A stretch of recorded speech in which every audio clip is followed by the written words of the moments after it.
Hey there, welcome back to my channel, or hello if you're new. My name is Raven, and today we are going to be talking about Peter Pan. After I watched the new Peter Pan and Wendy movie, I ended up going on several rants in my personal life, including one that happened to take place during my therapy session, because I can't shut up about how much I didn't like it. Literally, every time I sit down to write this script, I've debated starting a new channel to make media reviews, but it would literally just be 2 videos.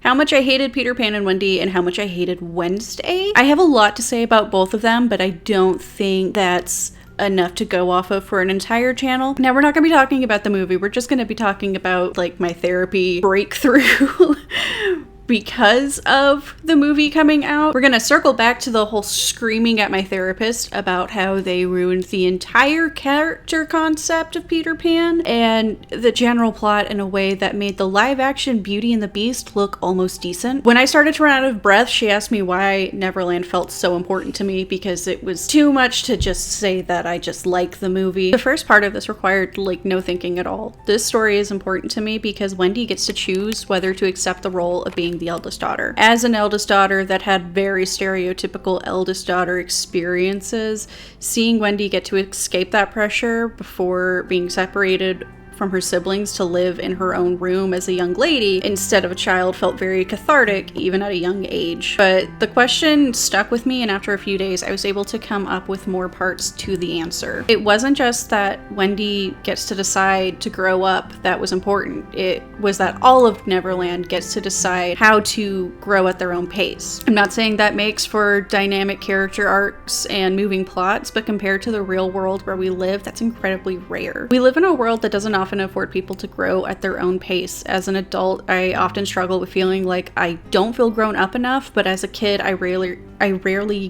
got to feel like a kid. I specifically love the 2003 live action version, which while I was writing this script, I Googled, and they have added it to Netflix in the US so I can watch it again, because I didn't have Peacock or Prime or whichever one that it was on before. Even if we're talking about the 1950s and Disney animation Hook and the play I saw when I was in elementary school, all of those left a pretty big love of Neverland for me. I wasn't a parentified eldest daughter taking care of my parents' emotional needs and my younger siblings' physical needs. I was a lost boy following the leader wherever he may go. I remember genuinely being afraid that when I grew up and became an adult, I would become the next step in an abusive cycle that I was seeing around me. But in Neverland, I never had to grow up, and I never had to fear becoming an abuser myself. On top of all of that, the depictions emphasized that Peter Pan was special to me because he didn't hesitate to have fun and express joy or glee. I have a weird, bittersweet memory of noticing that no one in his friend group called him weird or annoying when he crowed like a rooster, and how nice that felt to watch. I love watching people get excited about things and talk about things that make them happy, but I'm uncomfortable putting myself in that position because I remember all of the times that I was told I was weird and annoying and too much, and it weighs down on me just as heavily as it did when it first happened. I've been learning to unmask when I'm alone and when I'm with my husband because he's my safe person, but I haven't learned to shake the fear of being told that I need to be smaller again. I admire people who can express their happiness authentically, and I genuinely think we need more of that in the world. One of the main things that I love about the other versions of Peter Pan is that the magic system entirely relies on being happy and expressing how happy you are and sharing what makes you happy and standing firm in your beliefs, even when an unshowered grown man is breaking many OSHA guidelines to get revenge against a child, which is actually quite fair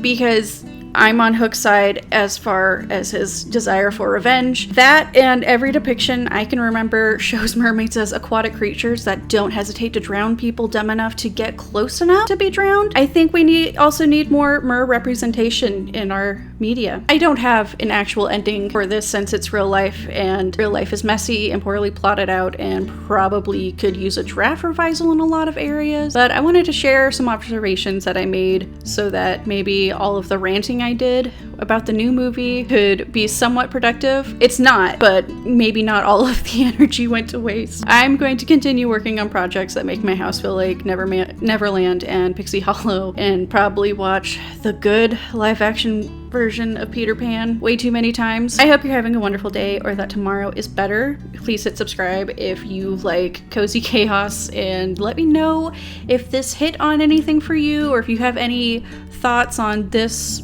new version or any of the other versions of Peter Pan related movies. Leave me your best Neverland related emojis in the comments. There's a lot of options. I actually went through and just start clicking on all of them. I am also going to be linking some articles that I was reading about the history of racism in Peter Pan, because I don't feel qualified to speak on that in any of my videos, but it is something that I've been looking into, and I thought that it was interesting. I hope you're having a wonderful day, or that tomorrow is better. Please hit subscribe, and I will see you guys in the next video.